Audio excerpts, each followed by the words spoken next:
G'day guys, Mac with the Outer Circle, and today, in this episode of Getting Started in the Horus Heresy, the Word Bearers. The Word Bearers are actually an interesting legion. While they lost some of what made them really good in Heresy 1, they've gained a lot of interesting things that I like in Heresy 2.0. I consider them to be a very balanced legion overall.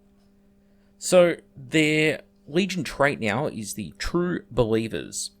What happens here is you can never have your leadership characteristic modified below a value of 6. That's actually really good. On top of that, as well, if you have a drawn combat, you count as winning the combat by 1 point. Pretty cool, actually. How that will sort of interact with other legions who have a similar rule, I guess it becomes a D6 in that situation. But, yeah, I think that's pretty thematic. Not dropping below leadership 6 is actually very, very strong in this edition. I've seen units go as low in playtesting with friends as 4. So, yeah, I'll take 6. You're still less likely to pass than to fail, but it's close. It's like a 40% of the time you will pass deal. So, yeah, I think it's pretty good. They've obviously got their own weapons and war gear available to them, which we'll get to, as well as having some other eccentric stuff. The only thing that sucks about their Legion trait is they offer absolutely nothing to vehicles, which, well, the Salamanders and the Raven Guard didn't really offer much to their vehicles either, but as you'll see, some Legions offer a ton to both their vehicles and their infantry. Just sucks for those who don't. Generally, the ones that have massive benefits are the Legions I rate really highly. Legions like this, I just rate them in the middle. I think they're really balanced. The advanced reaction for the Word Bearers is kind of a meme. Essentially, when the enemy declares a shooting attack against you, you just push a guy out from the squad in front of it. They tank all the shots for the unit. Counts as resolving, so imagine this for a situation. A Fellblade fires all of its weapons at you. It fires its battle cannons, it fires its quad lasers, demolisher cannon, the works. And you just push one guy forward, he's just removed from play, and all those shots disappear down a black hole. It's hilarious. Really cool reaction. There are 3 Warlord traits available to the Word Bearers. First, the Traitors Only Enslaved by Darkness. This Warlord trait is for the Traitors Only, and for your Warlord, he gets +1 Strength and Toughness in the first 3 turns of the game, no additional benefits in turns 4 and 5, and from turn 6 onwards, -1 Strength and Toughness. So it kind of plays into the old Demons the Ruinstorm special rules from version 1.0 Heresy. You also count the Warlord as corrupted, and funny enough, can only be taken by a corrupted subtype, so yeah, okay, he's corrupted. I don't know why they need to double down on that one, but they do. And you get an additional reaction during the opponent's movement phase. It's okay, but I'd actually say it's probably the worst of the Word Bearers' Warlord traits. There are much better ones. Unswerving Devotion is the next one. When you have this one on your Warlord, him and all models within 6 inches of him ignore or automatically pass, we should say, the first failed morale or pinning check they're called upon to make each turn, and in addition, you get an additional reaction in the shooting phase. That's actually really strong, because even though your leadership is not being knocked down too much thanks to your Legion trait, this one actually complements it, which is the polar opposite of the Raven Guard and the Salamander's Legion traits. This Warlord trait is, first up, you're ignoring the morale check. And if you have to make a second one for some reason, which is going to be rare in and of itself, you're going to be doing it with a higher leadership. So it's a win-win, really good. And it doesn't just affect the Lord or Warlord only, which most Warlord traits seem to in this edition. It affects him, the unit he joins, and any friendly units within 6 inches of him.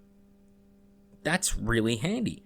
Yeah, it's not a huge aura or bubble of effect, but it is a bubble of effect, and that's something. I really rate that Warlord trait. The last Warlord trait is Iconoclast, and the Warlord with this trait and any unit he joins get a bonus of +1 attack when locked in combat with an enemy that includes at least one model with the independent character rule, a Legion Vexilia, or a Legion Standard. That's a lot of units. The second half of this rule, though, is a bit weird. It gives you, when you make a shooting attack against or a melee attack against a fortification, building, or other terrain piece with a toughness characteristic, you get +2 strength. How many? Can't think of many fortifications with toughness. Well, most of the fortifications in this edition, ignoring the PDF that released, are armor value buildings with hull points. It's really strange that it affects toughness only. I'm not sure about that. But the first half of it is actually pretty good. That is solid, and it's going to come into play most games, especially have it on a warlord and his special unit. If the warlord happens to be a corrupted warlord and may have additional strength points, for example, combining that with the extra attacks is really strong, especially on something like Galvorback or command squads. And you get an additional reaction in the assault phase, because of course. So 2 really good warlord traits there, but the unswerving devotion is the pick. It is a really, really good warlord trait, and I am jealous there is nothing that good in several of the other legions. Now, when it comes to Rites of War, they're a bit all over the shop. The Dark Brethren is really thematic, but poor, and the Last of the Serrated Sun is okay, but flawed. So the Dark Brethren, it has one of the longest effect rules I've seen in a long time. A multi-paragraph rule which boils down to pick an enemy unit on the table or in reserves. They want it to be on the table first. Reserves is your worst case scenario. If you kill that unit, you get a token. You put that token on one of your units, and that unit gets their strength, movement, weapon skill increased by 1. You can get up to 3 tokens on a unit, but it doesn't say about this rolling over multiple times. It says it rolls over 1 time. So you do this sacrifice, and if you kill the enemy unit, you get the token. And then you pick a new enemy unit. If you kill them, you get the token. The interesting thing here is that your limitations for this Rite of War, and that was the only 2 things that this Rite of War does, your limitations are that if you don't inflict at least 1 unsaved wound or hull point on the sacrifice unit you chose, then 1 random unit in your force takes a Perils of the Warp check. Yeah, I could see massive ways of screwing over the Wordbearer's player with this one. You marked my unit? Cool, I'm going to hop my unit into this Spartan and back it up a little, and then you can take a Perils of the Warp check. It's weird. And how that Perils of the Warp affects a vehicle is also going to be weird if it happens to them. And it can only be taken by a traitor detachment. It's a bizarre Rite of War with almost no tangible benefits, apart from maybe you can jump through a few hoops and get +1 to a couple of stats on 1 or 2 of your units. Yeah, I don't see the point of it. It's thematic to an extent in that there's sacrifice and such, but you can't just slap the word sacrifice on and say that, yeah, this is good. I might be missing something with the Dark Brethren, but that's my interpretation of it. Wordbearers players, if you can see a really good use for this, I really want to know it. If it was like toughness included in there, like putting increased weapon skill, strength, and toughness onto something, then like a Dreadnought, for example, having like a toughness 9 Leviathan could be terrifying, but anyway. The second Rite of War is the Last of the Serrated Sun. The effects are all your Galvorback can be taken as troops, but they're not lines, so they're not going to be scoring, which means it's not a very good idea to take them as troops. Only if for some reason you filled up all of your elite slots would you do it, and even then, why? Galvorback are very good, as we'll get to, but really? Non-scoring troops? This is a huge flaw with many of the Rites of War, that you want multiple scoring units. You want as many scoring units as you can possibly fit in there within reason in your force. Limiting the number of scoring units you have is a major flaw, because at least in previous editions, Terminators had the equivalent of the Line Special Rule. They could be scoring. They had that ability, so did Legion Veteran Tactical Squads.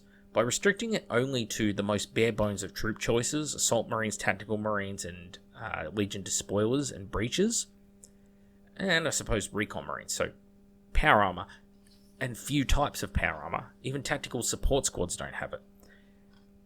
You kind of suffer in every list you build in the Horus Heresy because 3 10-man scoring units will not go far.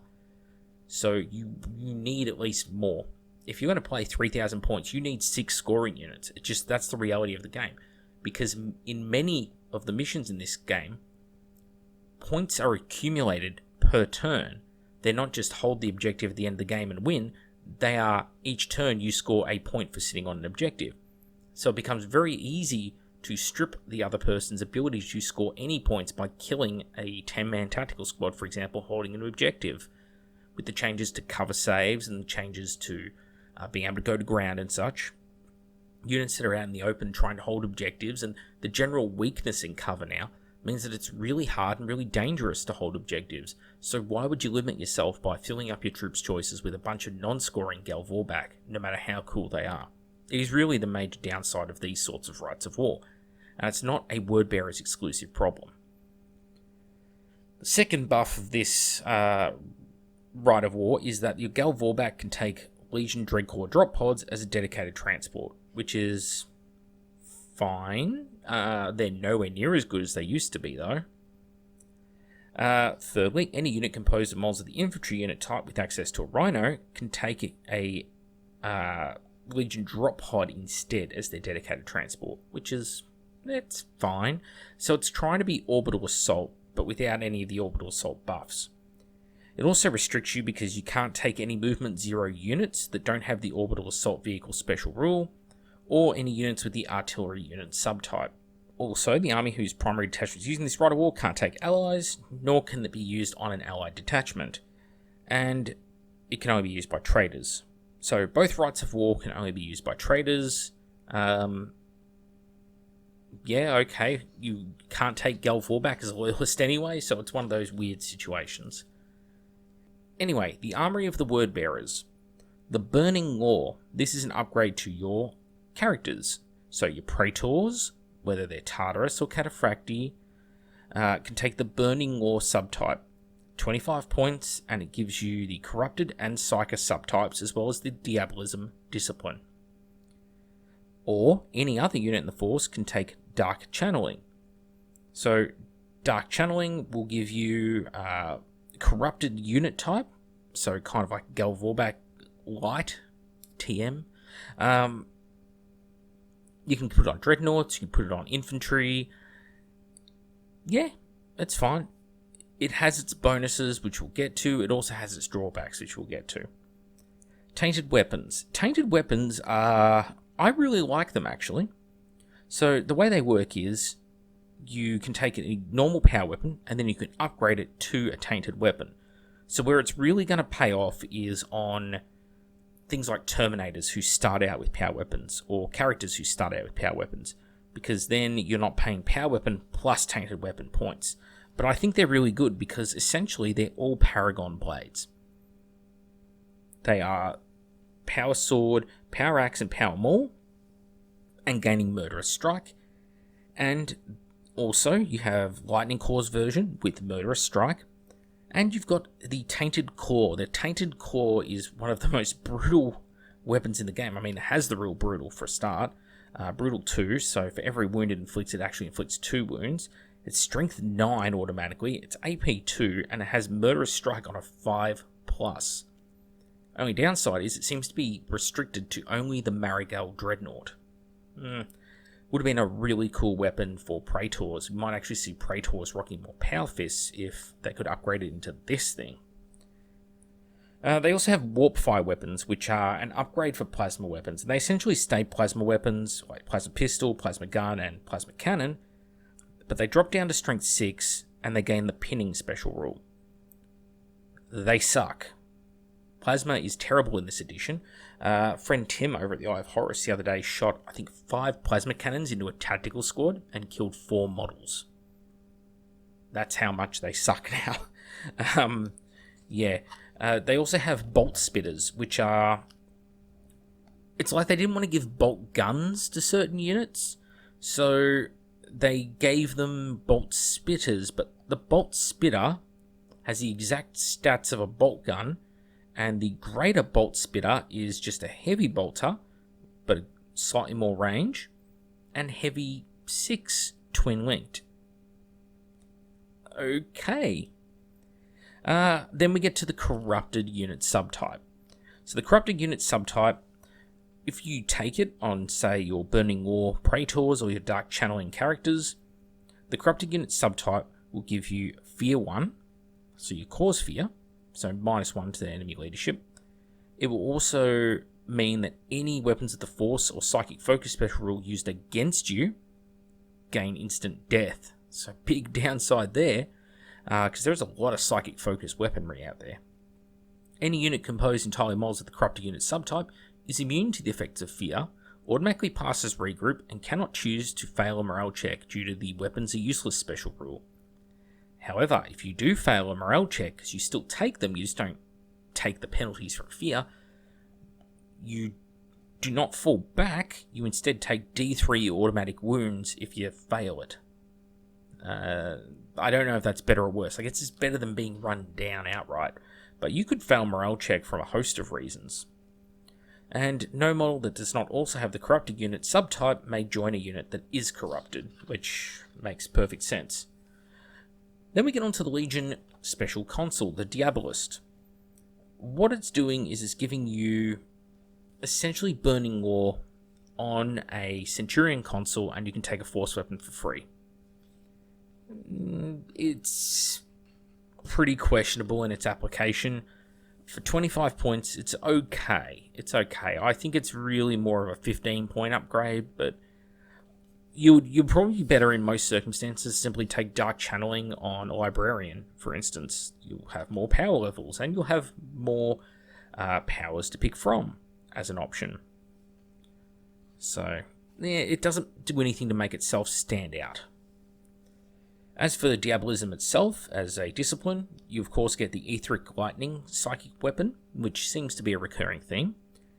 There's a power called a Dark and Terrible power, and what it does is it buffs up your Psyker. So before you roll a charge, you pull this off, you get Hammer of Wrath 3 on your Psyker, and your Strength and Toughness increases by +1 for the duration of the assault phase.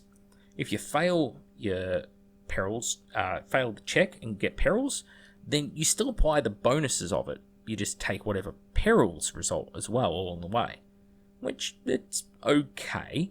It's not a game-changing power because a lot of the Hammer of Wraths that occur here are going to be happening from Strength 4 models with very little bonuses to them. So, yeah, it may cause a wound here and there, but overall pretty poor power. Hellfire, the other psychic power, is essentially a souped-up heavy flamer. It's Strength 7, AP 4, Assault 1, Rending 6+, has Deflagrate and Psychic Focus. So, very dangerous against your own troops, funny enough. So, skipping over the Primarch and special characters, again, they're in Episode 3, when we go into actually building these forces out and putting lists together. Gal Vorbak. Gal Vorbak are really good. They're expensive at 55 points a model. They do have one major negative, and that is no invulnerable save. So although they have high weapon skill, strength, toughness, 3 wounds each, 3 attacks each, their initiative 5, leadership 9, on a sesame seed bun, they will take wounds from things that ignore their armor saves. And they're only 3+ armor saves. There's a lot of stuff out there that does it. They do have built-in Feel No Pain 5+, but adding invulnerable save to this unit somehow will make them a lot stronger. And there are ways of doing it. Adamanic Pavés, anyone? They also have the Chosen Warrior special rules. They can all take and accept challenges. They're relentless. They're bulky too. They're trader only, which, yeah, again, the Rite of War specifies trader only, and yeah, I don't get it. Now, for every 5 models in the unit, they can actually take an interesting special weapon: a Flamer, a Melter Gun, a Warp Fire Blaster, or Tainted Talons. Well, in their basic war gear, they have Tainted Talons. So I'm not sure why they get extra Tainted Talons. I guess it becomes like a pair of Lightning Cores, but there's no stats for having a pair of them. It doesn't say they gain an additional attack for having them. So I'm a little bit confused. I think rules is intended, it's working like a pair of lightning cores, but it's not how the rules are written. It's a really bizarre one. And for every 5 models in the unit, 1 model may exchange their Tainted Talons for a Power Weapon or Power Fist. I don't think you want to really do that. It's Strength 5 with Rending and Murderous Strike 6+. The thing that used to slow these guys down the last edition was Dreadnoughts. Dreadnoughts were really good at sort of tanking their attacks, because you needed 6s for an attempt to try and get through that armor 13. In this edition, though, and especially at Initiative 5, Gal Vorbak can deliver an ungodly amount of Rending 6+, that, yeah, it'll wound on 6s, but that's the thing, it just automatic wounds. They're not having to roll for armor penetration to see if they do damage. So they can take down a Dreadnought, and because it's Murderous Strike 6, they only need 1 wound to get through. They'll just instant kill a Dreadnought, in the case of, say, Castaferum Dreadnoughts, and in the case of Contemptors, they're going to do D3 wounds for each one of those that get through. So Murderous Strike on the Talons, it's really good. It's just good in general. There's no need to go to Power Fists to try and instant kill basic Marines when you have a weapon that can instant kill things that are, Custodes, Demons of the Ruin Storm, Mechanicum monstrous creatures. These guys will slaughter them thanks to those Tainted Talons that they come with. So yeah, a bit bizarre that they have the choice to go for more of the same thing they've already got. Anyway, really good unit, really strong. Moving on, the Ashen Circle. The Ashen Circle have downgraded a little bit from previous incarnations, mainly down to the fact that, unfortunately for them, they have lost the Rad Grenades, which is... dropping toughness is so good. Instead here they get Frag Grenades, Crack Grenades, and built-in Melter Bombs. So they'll be good at taking down things like tanks. They still have their special Hand Flamers, Strength 4, AP 4, Assault 1, Torrent 6 inches, and Pinning. They're not as good as Dragon's Breath Flamers. Even though they've all got Torrent, the much lower strength, and again, the amount of heavy units that are out there, including the Ashen Circle themselves, means a lot of re-rolling of armor saves against them. So then you've really got to rely on close combat, and the Axe Rake is Strength +1, AP 3, and Shredding. So, like Lightning Cores essentially were in the previous edition of the game, they're not really that strong a unit. They're good, and they're cheap enough for what they do at 20 points a model, 125 points base. 225 points for 10 stock. I don't know if it's even worth upgrading the Sergeant, the Iconoclast, the Sergeant of the unit, to have an Inferno Pistol. I think you'd be better off just taking 1 Phosphex Bomb on them, to be honest, and give him Artificer Armor, and the unit will do fine. No need to spam them anymore, you won't get much from it. Last unit we're going to look at is the Marigold Dreadnought. At 240 points, it is not cheap. It is essentially a Contemptor Dreadnought, but 8 wounds instead, which is really good. Only 3 attacks, surprisingly. It has It Will Not Die 5+, Rampage 2, so +2 attacks on the charge, the Shroud of Darkfire, which is essentially combining the Iron Hands special rule, so -1 strength to enemy weapons, but it only applies against Plasma, Flame, Melter, and Volkite, and it gets a 5+ invult, and it doesn't take instant death, instead it takes D3 wounds in place of instant death. When it does suffer its last wound, if anyone is within D6 plus 6 inches of it, they automatically take a hit at Strength 8, AP 0. So that could hit a lot of stuff if you throw it into a horde. It also has the Accursed special rule, which is a bit weird, which is all models of the Demon, Unit type, and or Psychic and or Corrupted type must reduce their toughness and strength by -1 when they're within 6 inches of this model. But that affects Gal Vorbak, so it's the same problem I had in the last edition. Taking this hurts you probably more than the enemy, because you're more likely to have Gal Vorbak in your army than the other player is to have Psychers in theirs. So it's a bizarre choice. It has the Pathfinder special rule, and it's also got Move Through Cover, which, interesting mix, but essentially ignores difficult terrain effects. It can't walk through walls like it used to be able to, and it's trader only for some reason. But funny enough, none of the Rites of War have anything to do with the Marigold. It has a built-in Warp Fire Cannon, which we've established sucks, and a Tainted Core with an inbuilt Bolt Spitter, which we've established is a bolt gun. So you can give it a greater bolt spitter for free, which I don't know why you would. A Gravis melter cannon, a Gravis autocannon, a warp fire cannon, a Gravis las cannon, or a second tainted core. Really, I think there's 3 choices in there worth taking. The Gravis melter cannon is really good, like really good. The Gravis las cannon is also pretty good, but I feel like the 2d6 armor penetration of the melter cannon is better. And the tainted core with the inbuilt bolt spitter, it just means more attacks with that weapon, which is just ungodly strong. Striking at initiative, in this case initiative 5, you're going to be striking with 4 attacks, 6 if you charge. They're going to be instant deathing on 5s. This thing will eat other dreadnoughts alive, and they're brutal too, so even if they do manage to not get instant deathed by those hits, they're still going to be taking 2 wounds or 2 saves for each one. And if that's on an instant death attack, a brutal 2 instant death attack, yeah, the Marigold is a nasty piece of work. But losing that ability to walk through walls, nowhere near as good as Zone Mortalis now. Anyway, overall, the Legion. There's some quirks in there, as I pointed out, some weirdly written rules, but they're really balanced. They're not overpowered. You can't just spam one unit and win all your games. It's not going to happen, which is a good thing. Also, none of your units suck, which is also a good thing. Your warlord traits are fine. In fact, one of the best in the game, I think, is one of their warlord traits. Their Rites of War are not very good, but you don't need Rites of War to be good to play well on the table. And we're not looking for what is hyper-competitive, oh my god, we're going to 360 no-scope win all our games. What we're looking for is rules that are viable on the tabletop, that you don't feel like you're punching yourself in the head every time you put those models on the board, like, why did I do this to myself? That's what it feels like to play Raven Guard right now. That's not this Legion. No, this Legion here are fun. They're adaptable, and we haven't got to them yet. We're saving it, but they have so many characters to pick from compared to other Legions who have just none.